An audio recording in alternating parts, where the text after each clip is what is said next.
O que é idolatria? O que a Bíblia fala a respeito desta palavra, idolatria? Como funciona a idolatria nos dias de hoje, principalmente no ambiente familiar? Venha comigo em mais uma jornada de Escola Bíblica Dominical.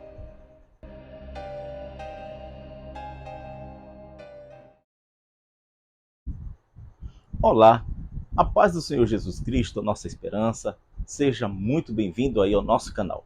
Meu nome é Anderson Ferreira, sirvo a Deus como presbítero na Assembleia de Deus no campo de Uruçuca, no estado da Bahia. O nosso pastor presidente é o pastor Pedro Santa Inês. Nesta oportunidade nós vamos lecionar a lição de número 4, que vai ser ministrada aí no dia 23 de abril de 2023. Hoje nós vamos trabalhar o seguinte tema: ídolos na família. Nós estamos trabalhando o tema central do trimestre, que está da seguinte forma: relacionamentos em família, superando desafios e problemas com exemplos da palavra de Deus. O texto áureo ele nos diz assim: filhinhos, guardai-vos dos ídolos. Amém. 1 de João, capítulo 5, versículo de número 21.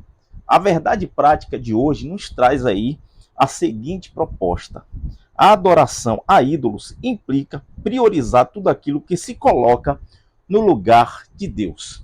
A palavra-chave que nós vamos trabalhar hoje está bem aqui em destaque, ídolos. Nós vamos dar a definição desta palavra.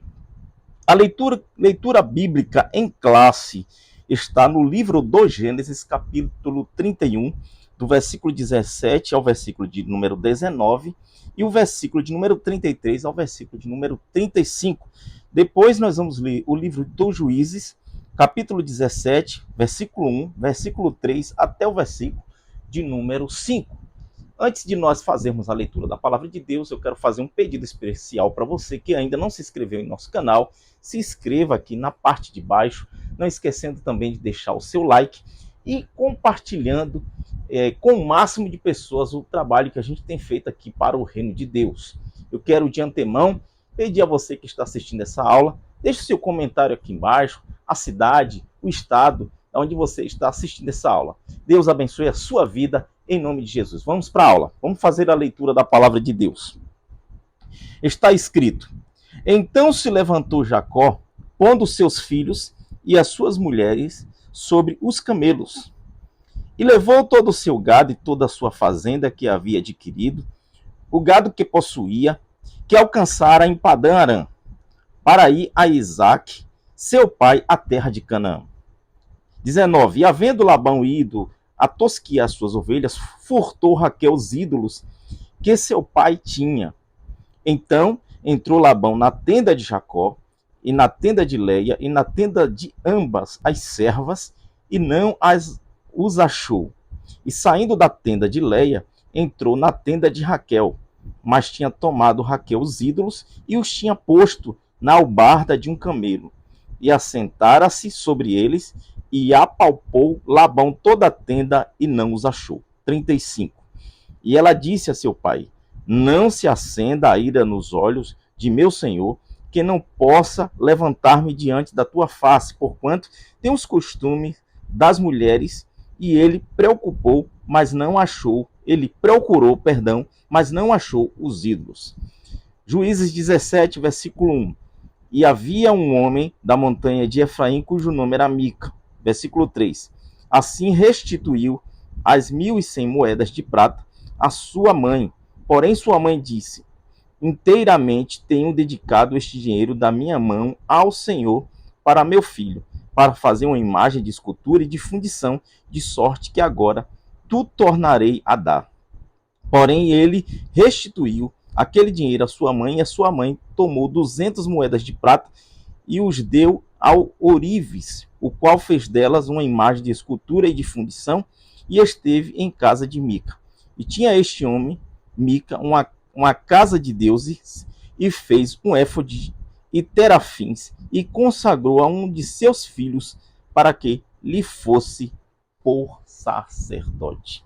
Louvado e engrandecido é o nome de Jesus. A lição de hoje que nós vamos trabalhar ela nos traz aí uma reflexão muito importante para cada um de nós, para cada família, principalmente para nós que servimos a Deus, que servimos a Cristo.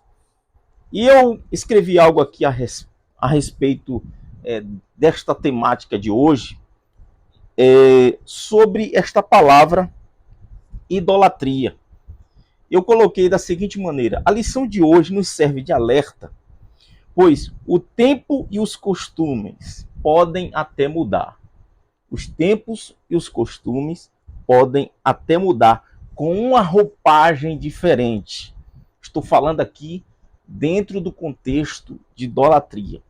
A idolatria, o mesmo sentido, o mesmo significado de idolatria que foi no passado, na antiguidade, na época de Abraão, na época de Isaac, na época de Jacó, eles tinham um costume diferente, eles tinham uma roupagem diferente, mas, no entanto, a essência, ela continua a mesma.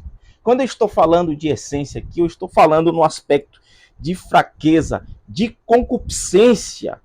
Quando eu falo de fraqueza e de concupiscência, eu estou dizendo que a essência é a mesma. O que foi que mudou? Apenas a roupagem, mas a essência pecaminosa que está por detrás dessa roupagem é a mesma. E hoje nós vamos falar sobre ídolos na família. E eu quero trazer aqui uma definição a respeito. Coloquei aqui já para a gente trabalhar, começar trabalhando aí. O professor já vai pegando aqui, né, essa definição, esse conceito de idolatria. O nosso objetivo aqui, como sempre, é trazer um resumo da lição. E antes de adentrarmos nos 3 pontos da nossa lição, que nós vamos trabalhar, nesses 3 pontos que está aqui no quadro, dentro desse resumo, eu quero já trazer o conceito, o que é idolatria. Eu trouxe aqui uma definição a respeito desta palavra à luz das Sagradas Escrituras. O que é idolatria?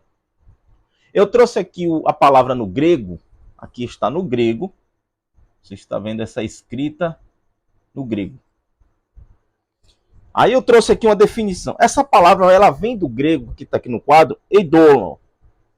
Eidolon. Deixa eu escrever aqui para ficar até mais fácil. Eidolon.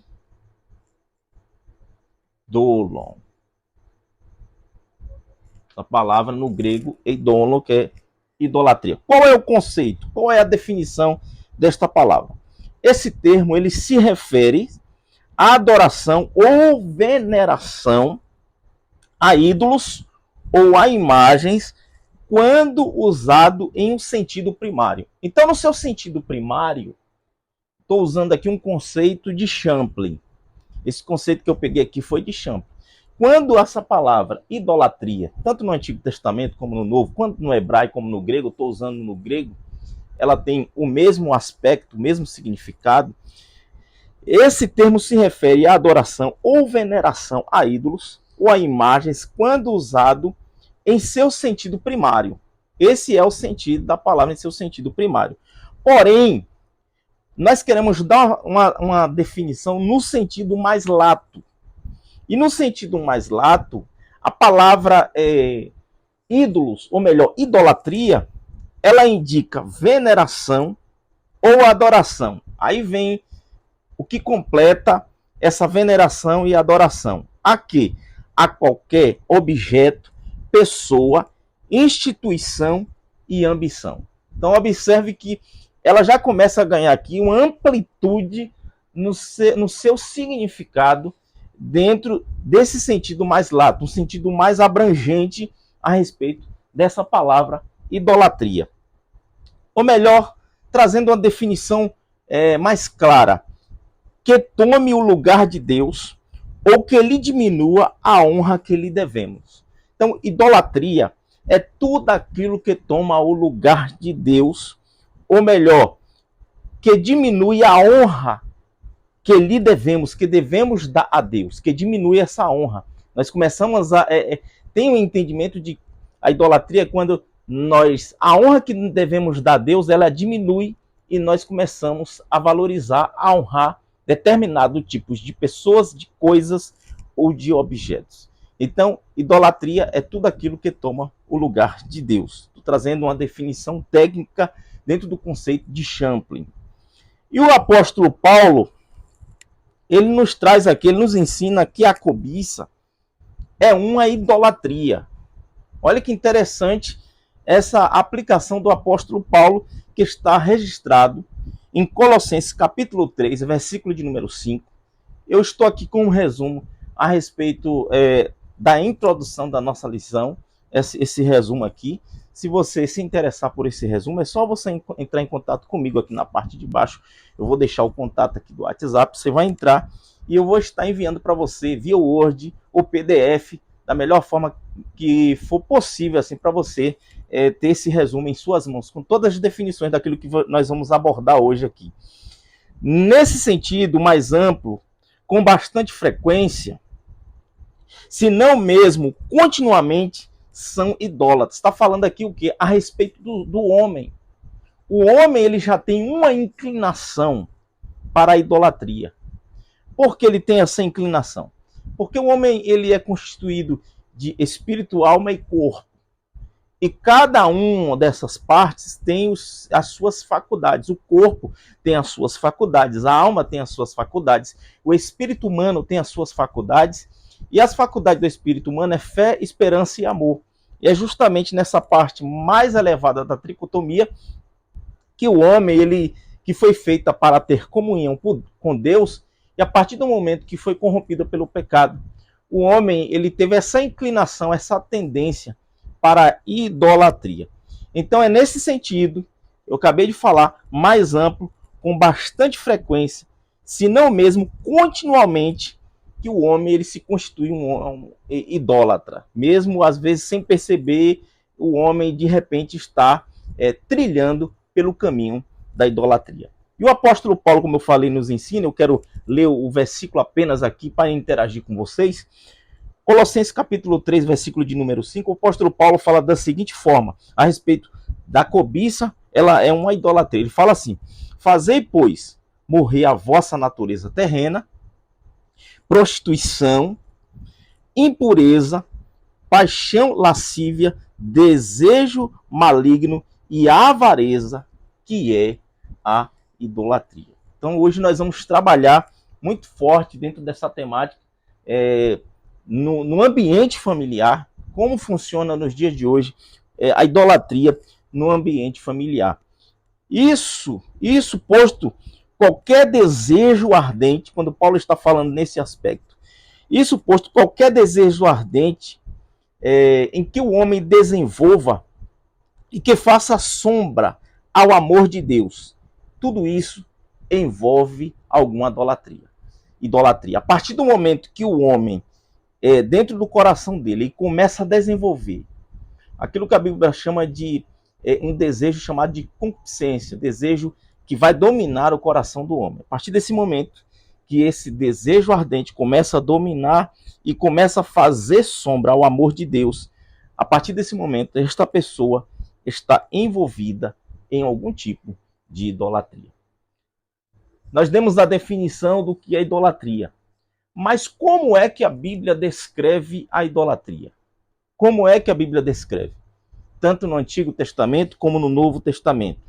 Eu coloquei aqui algumas palavras e eu quero dar algumas referências também para ajudar aqui no entendimento. Por exemplo, como a Bíblia descreve a idolatria? Primeiro, a Bíblia vai descrever a idolatria como abominação. Ela descreve isso como abominação. Deuteronômio capítulo 7, versículo de número 25, você não pode deixar de ler isso em sala de aula.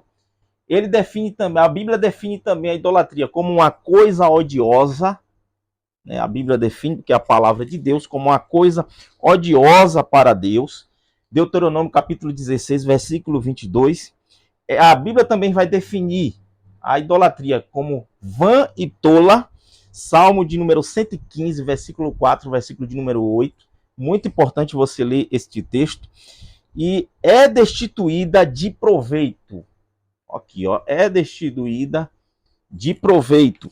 Mais uma referência, Juízes capítulo 10, versículo de número 14, Isaías 46, versículo de número 7. Também a Bíblia define a idolatria como irracional. E além de definir como irracional, ela também define como contaminadora. Todas essas características que a Bíblia vai definir a idolatria, está aqui com todas as referências. É só você entrar em contato que eu vou estar passando para você. Aí nós temos aqui, dentro ainda dando a definição de idolatria, castigos prometidos à idolatria. Nós temos o castigo, o juízo de Deus. Primeiro, eu coloquei aqui, ó, a morte judicial na lei. Como era que a lei julgava se alguém dentro do meio do povo de Israel cometesse ali idolatria. Deuteronômio capítulo 17, do versículo 2 ao versículo 5. A pessoa era apedrejada. Então, o castigo prometido à idolatria para alguém que no meio de Israel cometesse algum pecado de idolatria era a morte judicial, ou seja, era o apedrejamento. Também nós temos aqui mais um castigo, banimento. Banimento, tem algumas referências, Jeremias capítulo 8, versículo de número 3, Oséias capítulo 8, versículo 5 ao versículo de número 8. E aqui já no Novo Testamento, exclusão, esqueci do L aqui, exclusão do céu. Exclusão do céu, primeira carta do apóstolo Paulo aos Coríntios, capítulo 6, do versículo 9, versículo de número 10, Efésios 5, capítulo 5, versículo 5, Apocalipse 22, versículo de número 15, e o julgamento, aí vem na sua parte final, julgamento da eternidade. Apocalipse capítulo 14, versículo 9 ao versículo de número 11, e Apocalipse capítulo 21, versículo de número 8. Então a gente percebe aqui que tanto a Bíblia descreve a idolatria como algo que Deus abomina, que Deus odeia, trata ela como vã, como tola, destituída de proveito, irracional, contaminadora, mas também Deus traz juízo diante daquele que comete o pecado de idolatria. Na lei, a morte judicial, no Antigo Testamento, o banimento. Aí nós temos aqui a exclusão do céu e o julgamento da eternidade, as consequências, porque quem comete o pecado de idolatria jamais herdará o reino de Deus. E aí nós temos agora a idolatria em Israel. Não poderia deixar de falar isso aqui, é muito importante, antes de nós adentrarmos, que faz parte do conteúdo da nossa lição. A história de Israel, desde o seu começo, vocês vão perceber que a idolatria ela sempre esteve presente, sempre foram atraídos por ídolos. A gente consegue perceber, sempre quando eu estou estudando, quando eu fiz especialização no Antigo Testamento, eu percebia sempre que desde o começo, quando Deus levantou a nação de Israel, desde o começo, quando Deus chamou ali os patriarcas, a gente vai perceber isso hoje, sempre o povo de Deus ali teve uma inclinação. Quando eu falo de inclinação, eu falo dessa tendência a ídolos, a trilhar pelo caminho da idolatria. E aí nós temos um exemplo bem claro aqui na própria lição. Por exemplo, a começar por Raquel.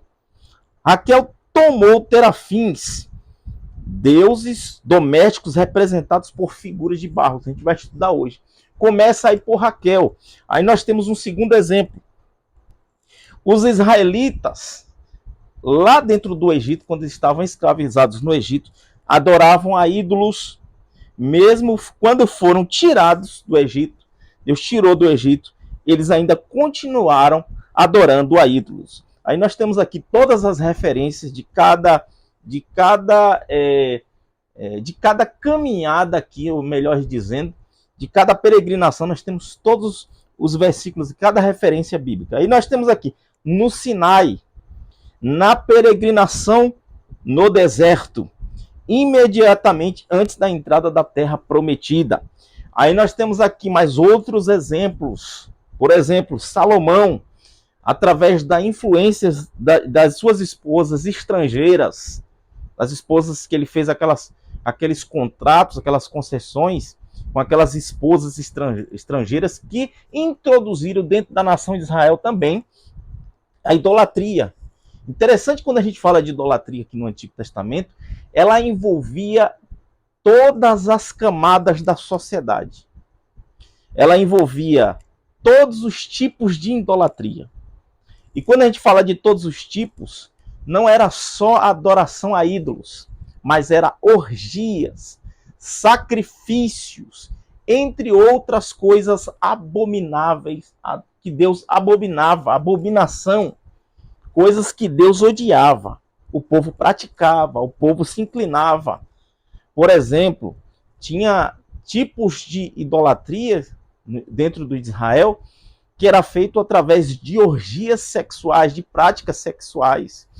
Outras de sacrifício de crianças, e entre outras coisas que Deus ele odeia. Então a gente percebe que o povo de Deus estava trilhando por esse caminho, entre altos e baixos, nunca caminhava em uma linha reta, trilhava entre um momento estava servindo a Deus, de repente se inclinavam para a idolatria. Aí nós temos agora, depois da divisão do Reino do Norte e do Sul, que foi um período de 120 anos de monarquia, né? Esse período de 120 anos, 40 de Saul, 40 de Davi, 40 de Salomão, houve a divisão, e nessa divisão a gente percebe que a idolatria ainda continuou, ainda no governo de Jeroboão, que construiu 2 bezerros de ouro. Nessa divisão, Jeroboão tomou uma decisão. Se esse povo ia adorar lá em Jerusalém, o povo estava ainda adorando em Jerusalém, eu vou fazer algo aqui, vou atrair a atenção deles para cá, porque eles podem, de repente, estar adorando lá, fazer um complô contra mim, me matar, tirar a minha vida. Então, o que ele fez? Para esse povo não ir para Jerusalém, que era o lugar do culto, da adoração, vamos construir 2 bezerros de ouro aqui. Então, a gente percebe aí Jeroboão introduzindo a idolatria dentro de Israel. Reboão em Judá. Temos aqui a referência. Acabe em Israel. Aí nós temos também os profetas. Profeta Amós. Na época do profeta Amós, que ele vai combater a respeito da idolatria. Profeta Oséias. Profeta Isaías. E profeta Jeremias. Assim, no caso da idolatria, qualquer coisa que ocupe excessivamente o lugar de Deus. Idolatria, ela traz esse conceito.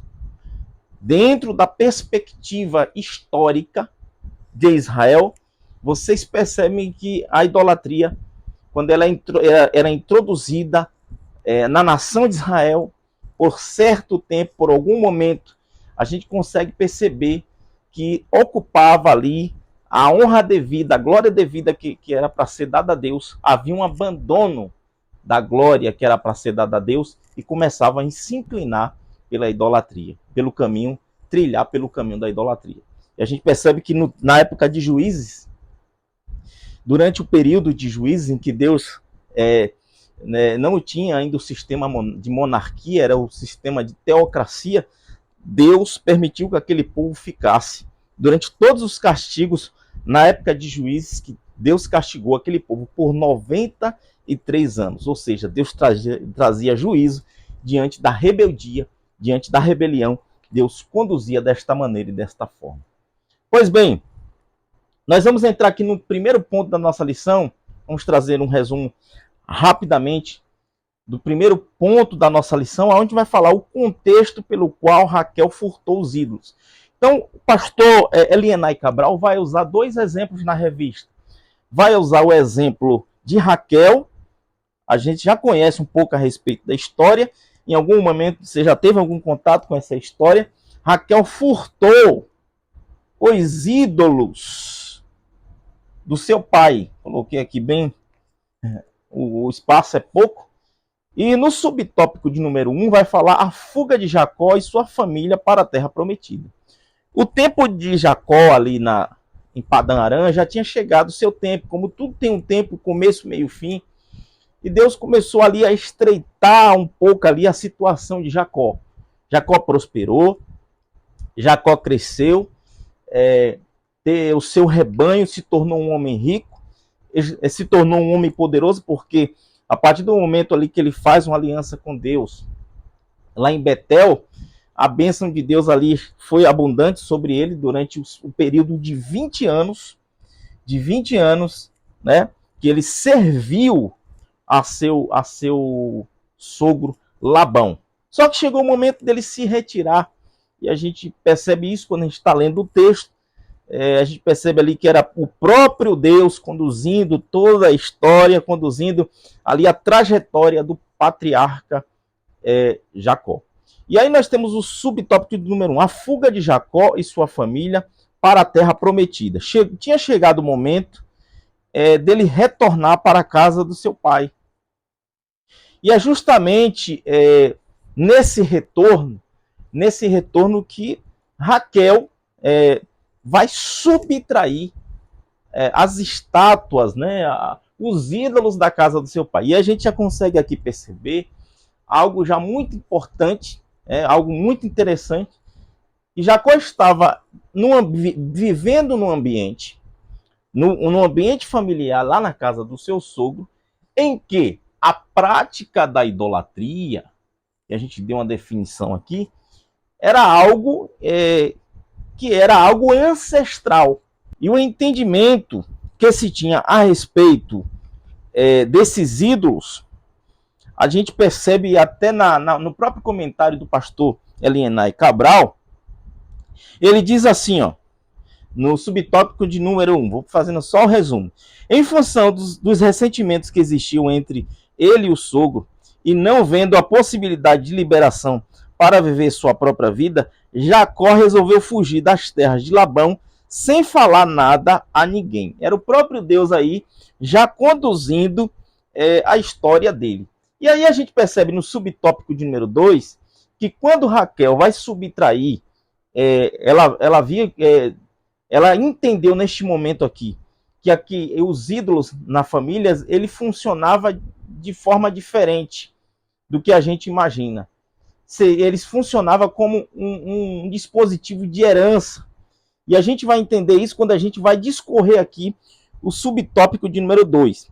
Quando ele vai dizer assim, o pastor Elienay Cabral, ele diz assim, ó, Labão era homem idólatra, como a gente falou, e possuía pequenos deuses no interior de sua casa, para os quais ele orava e pelos quais ele acreditava ser ajudado.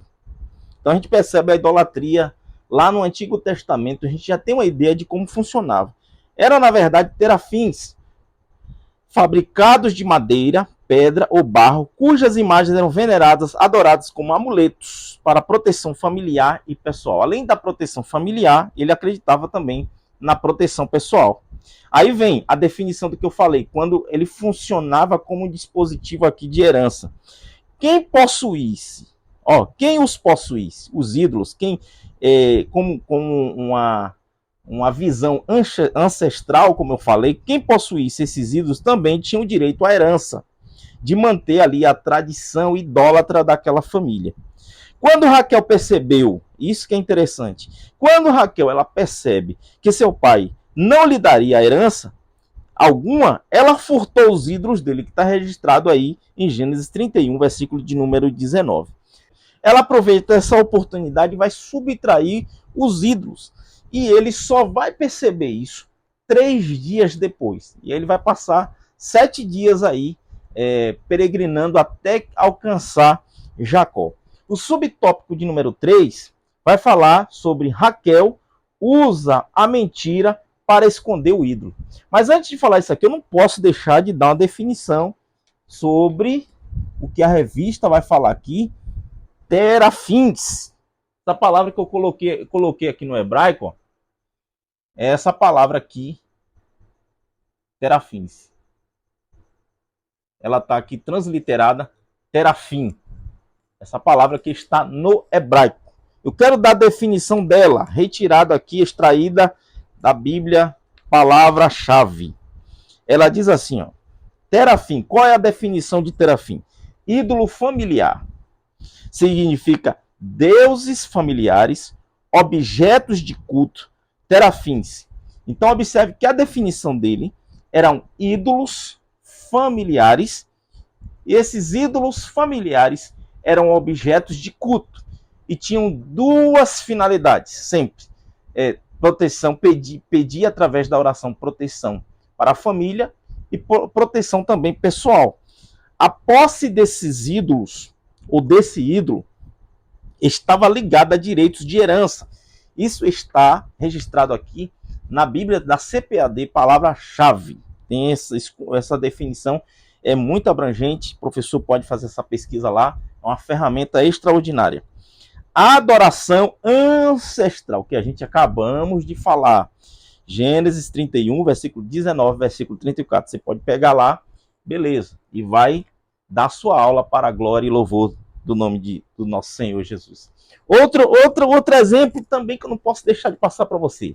Mical, a filha de Saul, que era casada com Davi. 1 Samuel, capítulo 19, versículo 13, versículo 16. Você pode ler lá e trazer isso para a sua aula também. Quando Saul, Davi fica sabendo que Saul quer matá-lo, ele foge. Mical vai colocar o que lá? O que ela tinha dentro de casa? Ídolo. Ela tinha o quê? Um ídolo dentro da sua casa. Tinha o que dentro da sua casa? Terafim, ídolo familiar. E aí a gente percebe também aqui, falando ainda no aspecto de Davi e de Saul, nós temos a obstinação do rei Saul. A obstinação, olha que interessante isso aqui, irmão. Isso aqui você pode ler em casa, depois meditar, que aqui é só um resumo. A obstinação do rei Saul é como a idolatria. Ele era obstinado, por isso que Deus vai rejeitar. Aí você pode ler isso aqui, 1 de Samuel, capítulo 15, versículo 23. Como se não bastasse, a gente percebe também que uma das questões que envolvia a idolatria, como o terafim, né, ou também a idolatria no contexto do Antigo Testamento, era a consulta que era feita a esses ídolos mortos, que não falavam, que não tinham vida. Por exemplo, a gente tem um exemplo de consulta no Antigo Testamento, que está registrado lá em Ezequiel, capítulo 21, versículo 21, quando Nabucodonosor vai consultar, ele vai parar ali para consultar ídolos. Ezequiel 21, versículo 21.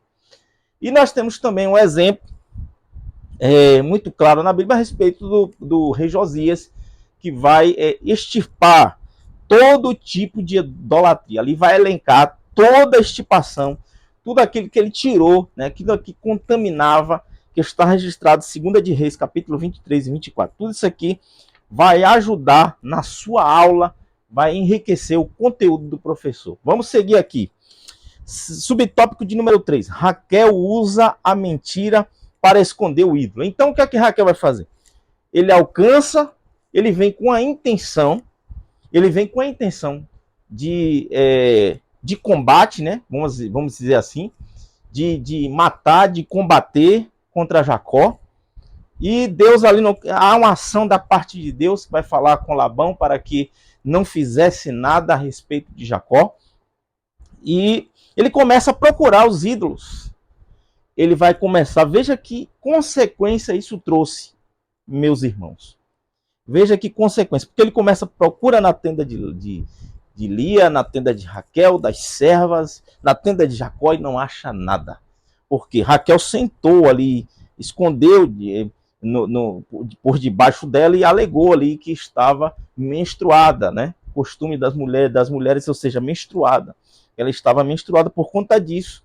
Ele passou ali batido, né? Não conseguiu localizar os ídolos que estavam ali. Quando ele terminou toda a inspeção, Jacó se irou. Você percebe ali, eu entendo aqui como um desabafo. Então veja aqui, a gente tem duas verdades aqui importantes. Essas duas verdades são duas consequências que a idolatria vai trazer. Primeira verdade, nós temos aqui o furto de Raquel. Diante desse furto, ela vai esconder. Segunda verdade que nós vamos entender aqui é que diante desse furto trouxe uma consequência. E consequência é essa?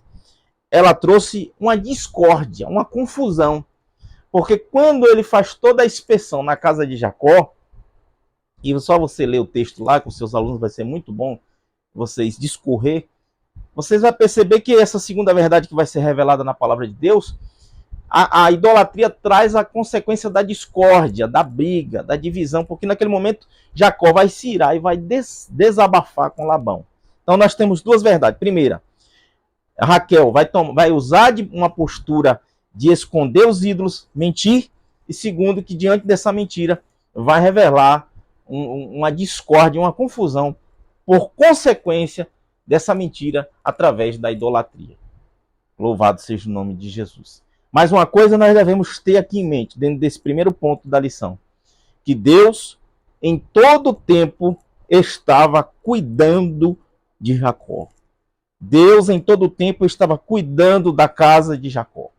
E aqui nós entendemos uma coisa, que a partir do momento em que nós, diante da nossa casa, diante da nossa família, diante da nossa sinceridade para com Deus, Ele nos guarda, Ele nos guia pelo caminho certo, trilhar no caminho da verdade, no caminho certo. Mesmo Jacó sendo enganado por Raquel, mesmo Labão sendo enganado por Raquel, ela enganou os dois, né? Mas nós percebemos que lá na frente, Deus ali conduziu e foi resolvido da melhor forma possível. Entendemos e compreendemos que Deus, Ele cuida do seu povo, Ele cuida daqueles que trilham no caminho da verdade. Louvado seja Deus. Segundo ponto da nossa lição, nós vamos trabalhar. Segundo ponto, nós vamos trabalhar agora a respeito de Mica, que está registrado lá no livro de Juízes, capítulo 17. Depois da morte de Sansão, aí nós temos aqui mais um exemplo de tipo de idolatria dentro da família, dentro da casa. Lembrando que no contexto do Antigo Testamento, a idolatria era algo mais palpável, no aspecto de imagens, que a palavra idolatria, ela vem dentro de um conceito de visão, ou seja, de visão de ver, aquilo que é palpável, ela vem dentro desse conceito lá no grego. Você, essa palavra eidolon, ídolo, quer dizer ídolo, eidolon, quer dizer que vem desse conceito aqui. É só você pesquisar que você vai entender o que eu estou falando aqui, que não dá para a gente ter um aprofundamento a respeito dessa palavra aqui agora, no momento. Mas vamos lá. Aí nós vamos trabalhar agora sobre Mica. Depois da morte de Sansão, levanta-se um homem lá de Efraim, Efraimita, de Efraim, e o texto ele deixa muito bem claro a respeito sobre o subtópico de número, sobre o caráter antiético de Mica. Porque Mica ele vai roubar a sua mãe, ele vai subtrair a sua mãe. Juízes capítulo 17, eu esqueci de colocar o 17, versículo 1 ao versículo número 4, você vai fazer a leitura lá.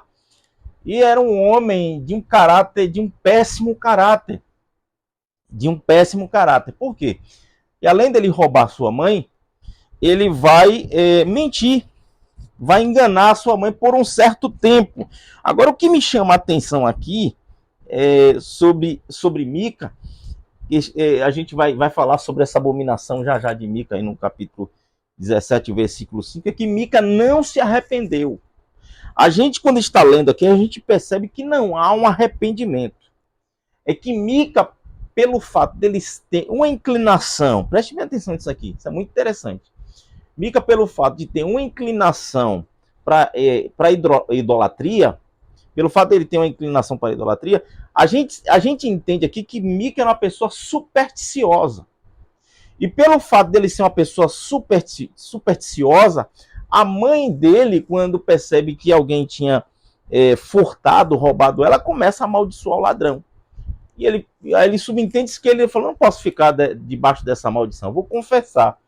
Ele confessa, e aí nós entramos aqui no subtópico de número 2 do segundo ponto da nossa lição, que vai falar assim, a Escritura diz, pastor Elianai Cabral, ele diz assim, a Escritura diz, e tinha este homem Mica uma casa de Deus e fez um éfode de terafins e consagrou a um de seus filhos para que ele fosse sacerdote. Então, como ele tinha essa inclinação, ele vai vai fazer aquilo que Deus, abominação é aquilo que Deus odeia. Abominação de Mica. O que é que Mica fez? Vou fazer uma casa, um local de ídolos na sua própria casa. Ele fez uma casa de Deus no seu próprio ambiente onde ele morava. E como se isso não bastasse, ele vai fazer o quê? Vai construir um éfode, que era a vestimenta sacerdotal, e terafins, que são ídolos familiares, para que pudesse colocar ali, fizesse ali uma espécie de culto a diversos tipos de deuses. Ali quem chegasse na casa de Mica poderia escolher o tipo de Deus que se identificava e poderia adorar, melhor dizendo. Então ali tinha todo tipo de deuses que poderia adorar, né, escolher-se para adorar, e como se isso não bastasse, ele constrói uma roupa sacerdotal e ele vai consagrar um dos seus filhos para que fosse sacerdote. E aí nós percebemos que ele tinha roubado a sua própria mãe, sem que ela soubesse. Aí, temendo, o pastor fala aqui, temendo sofrer com a maldição da mãe, Mica foi à casa dela e confessou seus pecados e restituiu completamente todo o seu dinheiro. Aí o que acontece? Sua mãe vai retirar a maldição de Mica. E retira a maldição de Mica e tomou parte do dinheiro e deu ao ourives para que fizesse imagem de escultura para a casa de Mica. Ou seja, dando dinheiro ali para que pudesse construir ídolos para a casa do seu filho.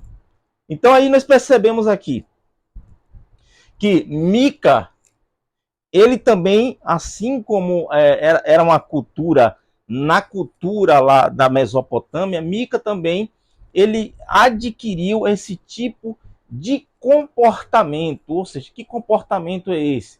O seu caráter antiético, que ele já tinha esse caráter antiético, ele cometeu a abominação contra o próprio Deus. Ou seja, ele começou a cultivar esse tipo de idolatria dentro da sua própria casa. Ele estava plantando para colher lá na frente. Subtópico de número 3. Mica tinha uma casa, aqui ó. Mica tinha uma casa de deuses. Juízes capítulo 17, versículo de número 5 ao versículo de número 6. Você pode ler lá, acompanhar com seus alunos.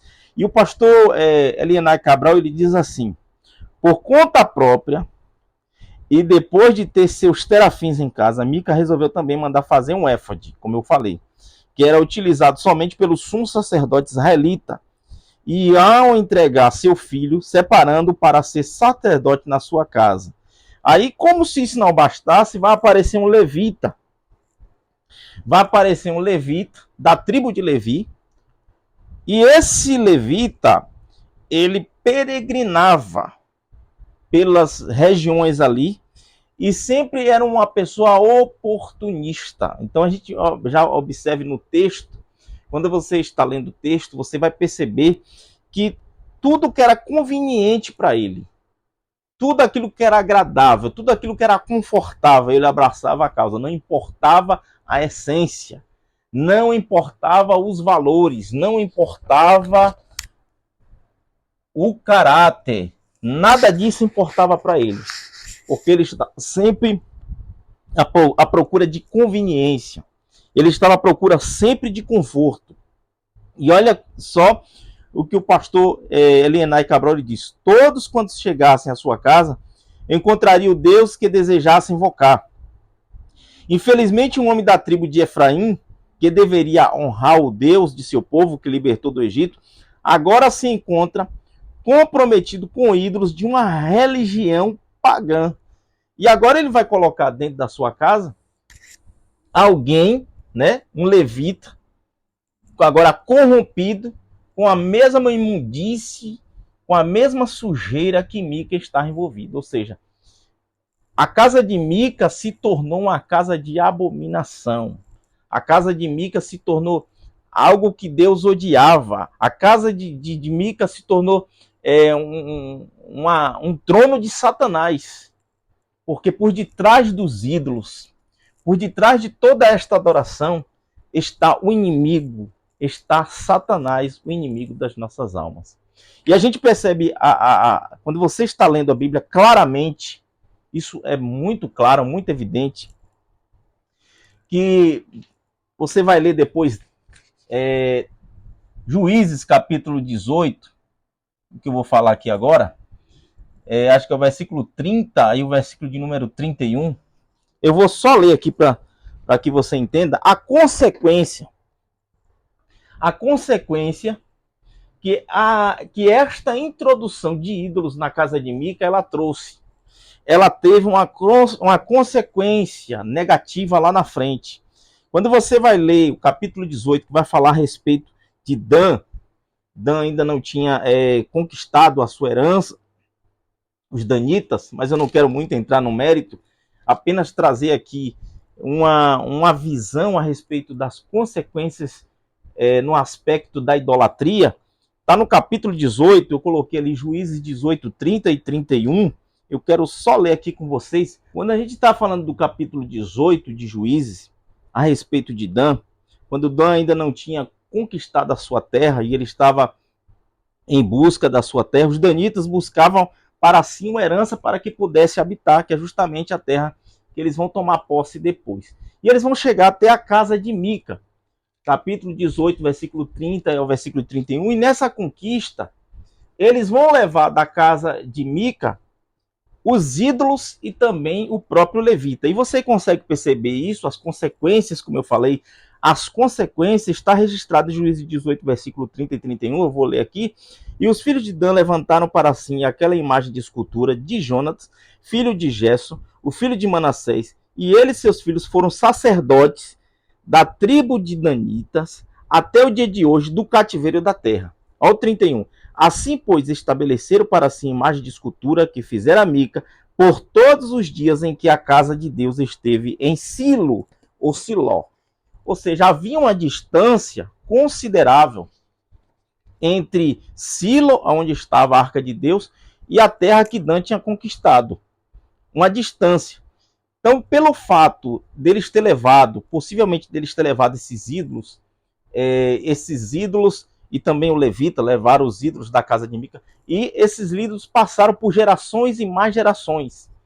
Então, entende-se que pelo fato da distância ser muito longa até Silo, onde estava a arca, para adorar, ficava muito mais fácil eles adorar lá em Dan, que é o extremo norte de Israel, ficava no extremo norte de Israel. Então, a gente percebe aqui que essa atitude abominável de Mica trouxe consequências, não só para a casa de Mica, mas também para o clã, para a tribo de Dan, que passaram a ser uma tribo que se inclinava também para a idolatria. Capítulo 17 e capítulo 18 de Juízes, vocês vão entender, dentro desse aspecto da idolatria, as consequências que ele vai trazer para ambos aí.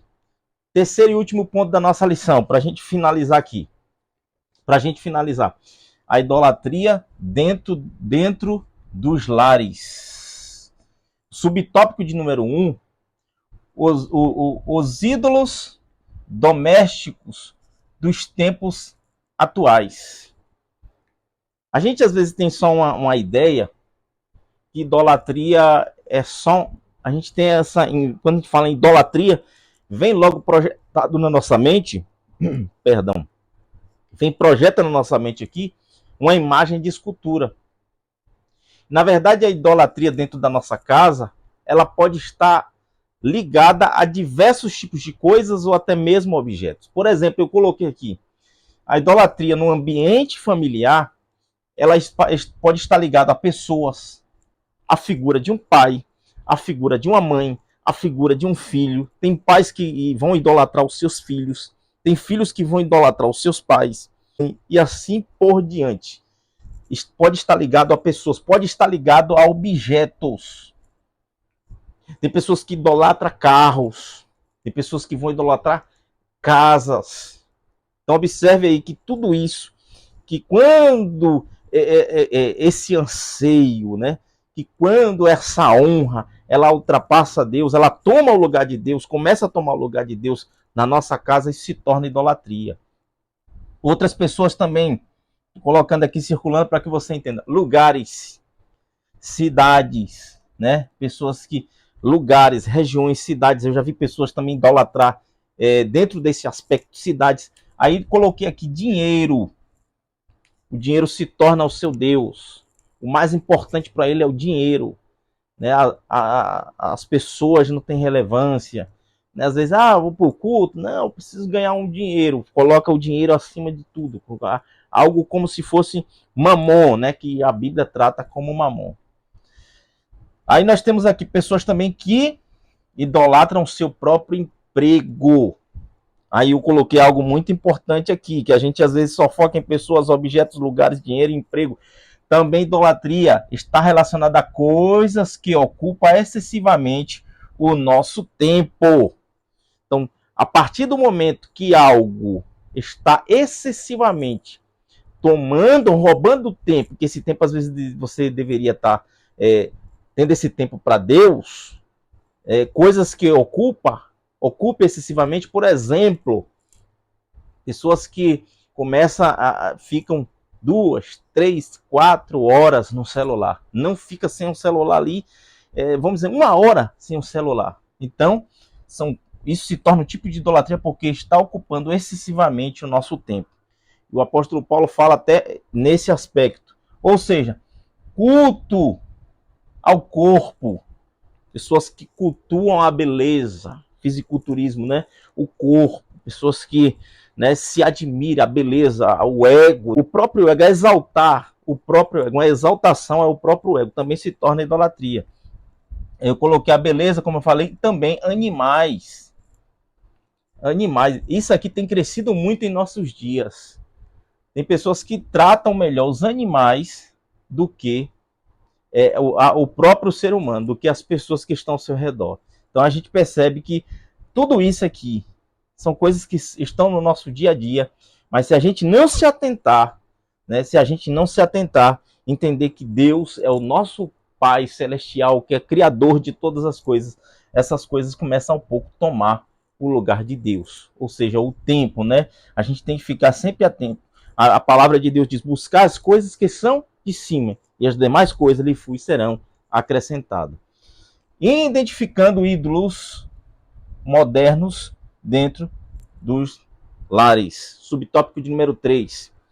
O pastor vai tratar aí a respeito da mídia, o seu poder de comunicação. E nós devemos estar bem atentos, porque mesmo que a mídia ela tem o seu papel de transmitir, de informar, de transmitir, ela também tem o seu poder de comunicação. E dentro do seu poder de comunicação, ela desperta, olha que interessante isso aqui. Isso aqui eu fiz um resumo. Ela desperta no homem e na mulher a concupiscência da carne. Então devemos estar bem alertas, bastante vigilantes, porque ela desperta pelo seu poder de comunicação. Eu vou usar um exemplo bem básico aqui, da mídia. Por exemplo, uma novela. Às vezes tem crente que está tão preso, tão amarrado a novelas, a telenovelas, a filmes, a séries, ou outro tipo de coisa. Mas vou colocar novela, porque novela às vezes, ela passa em determinado horário ali, e vamos dizer assim, uma novela que vai passar 9 horas da noite. O culto é das 7 às 9. Quando dá 9 horas, já começa a olhar. Olha, vai começar a minha novela. Ela não está mais com a cabeça no culto. Ela está com a cabeça lá na novela, porque ali vai aparecer ídolos, personagens que desperta no homem. Eu estou falando no homem e na mulher que estou usando. Que desperta no homem, que desperta o desejo pela carne. Por algum dispositivo ali que vai acionar o desejo, a concupiscência da carne. Então a gente percebe que se você perceber que na sua casa algo está lhe prendendo, está lhe afastando de Deus, tome cuidado. É hora de despertar, rever e buscar força em Deus para que Ele venha te libertar daquilo ali. Porque o nosso foco, o centro da nossa casa, o centro da nossa vida é Deus. Louvado seja o nome de Jesus. E aí ele nos dá uma referência, 1 de João, capítulo 2, versículo 16 e 17. Subtópico de número 3, para a gente encerrar aqui agora. Precisamos reagir contra os inimigos da família. Nós temos esta obrigação. Eu coloquei aqui para a gente terminar. Fiz uma reflexão. Cada família cristã tem um desafio. Qual é esse desafio? Manter os valores morais e espirituais. Valores morais e espirituais. Quando eu falo de valores morais e espirituais, no centro, colocando Deus no centro da família. Não permitir que nada tome o lugar de Deus. É isso que nós devemos ter em mente. É isso que essa lição, quando fala a respeito de ídolos. Os ídolos de hoje são diferentes. Né? São diferentes, mas a essência é a mesma. A essência idólatra, a prática idólatra é a mesma. Pode ser que a roupagem, quando eu falo essa roupagem do Antigo Testamento, essa roupagem da época de João, quando João vai falar a respeito de ídolos, lá no século I, essa roupagem que nós estamos vivendo no nosso tempo é diferente, mas a essência, o que está por detrás, ela continua a mesma. Louvado é o nome de Jesus. Que Deus em Cristo nos ajude, que Deus em Cristo nos abençoe. Abençoe cada família e que venha despertar em nós o desejo de buscar a Deus constantemente, atrair a presença de Deus para a nossa vida, para o ambiente familiar, para que o nome dele seja glorificado em todo o tempo. Fazendo culto doméstico todos os dias, buscando a presença de Deus. Deus abençoe a sua vida, Deus abençoe a sua casa. Até a próxima aula, querendo Deus.